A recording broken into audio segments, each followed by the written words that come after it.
کیا باتیں ہوئی بتائیے گا خان صاحب سے آج ملاقات میں؟ خان صاحب سے ملاقات ہوئی، کافی 2 گھنٹے جاری رہی۔ اس دوران توشہ خانہ 2 میں ٹرائل جو ہو رہے تھے اس میں بھی میں نے بطور وکیل پارٹیسپیٹ کیا۔ تو جب میں خان کے پاس پہنچا تو عین اسی وقت میری غیبت ان کے سامنے ہو رہی تھی کہ میں پہنچ گیا، اور یہ غیبت کا لامتناہی سلسلہ ہے۔ اور اس دفعہ وہ بتایا جا رہا تھا خان کو کہ یہ جو ہمارے ساتھی ٹوٹے ہیں نا، جو بک گئے، ان کا علم ہمیں کم و بیش 1 مہینہ قبل سے تھا، لیکن یہ باتیں شاید مصلحت کے تحت مخفی رکھی گئی، یا شاید اس امید پہ کہ خبریں غلط ہوں گی اور کوئی member of the national assembly میں لائن نہ ہو جائے، بدنام نہ ہو جائے۔ لیکن ہوا وہی جن کا ہمیں پتہ تھا، لیکن خان صاحب کو بھی ان چیزوں کا علم نہیں تھا، لا علم تھے۔ اور میں نے کل ایک چینل کو انٹرویو دیتے ہوئے کچھ باتیں کی تھی جس پر شاید آج جنگ اخبار میں کوئی خبر بھی آئی ہے، تو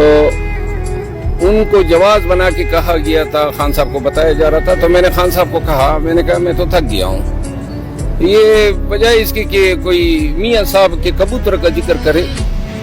میرا ہی انہوں نے جو ہیں وہ مسلسل ساری توپوں کا رخ میری طرف ہوتا ہے۔ تو پھر آج خان صاحب سے تفصیلی بات ہوئی، سلمان اکرم راجہ صاحب،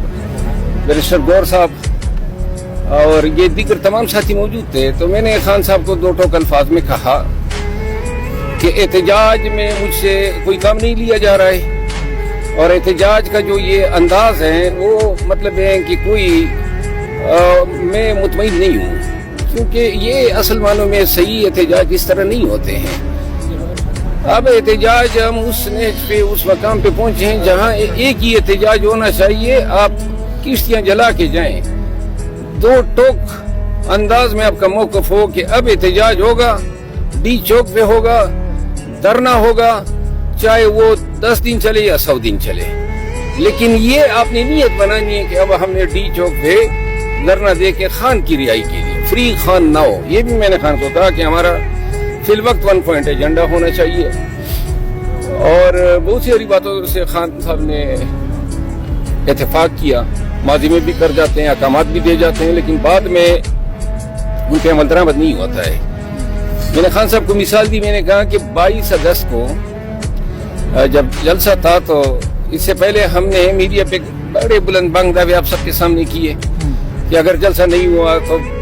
جو ہیں چوڑیاں پہنا دے، یہ وہ۔ اب اگر ہمیں پتہ ہوتا کہ مؤخر ہونا ہے تو ہم یہ باتیں کس طرح کریں، لیکن چونکہ ان بورڈ ہی نہیں تھے، میں نے کہا آئندہ اگر کوئی احتجاج ہوگا اور ہم ایسے بلند بانگ دعوے کرتے ہی نہیں ہیں جو پورے نہ کر سکیں، لہذا پھر جو بعد میں ہم نے ویڈیوز وغیرہ بنائی، ہم نے کوئی ایسے دعوے نہیں کیے، کیونکہ محتاط ہو گئی، چیزیں ہماری ہاتھ میں نہیں ہوتی ہے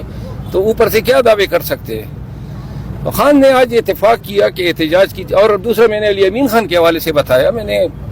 مشال بیٹی ہوئی تھی، میں نے کہا کہ بے شک اس کا بڑا اچھا کردار ہے، بڑی اچھی اس نے ڈیلیور کیا ہے، اس کے بیانات بڑے اعلیٰ ہیں، اور پھر احتجاج میں جو کردار ہیں وہ اکلوت علی امین خان کا ہے۔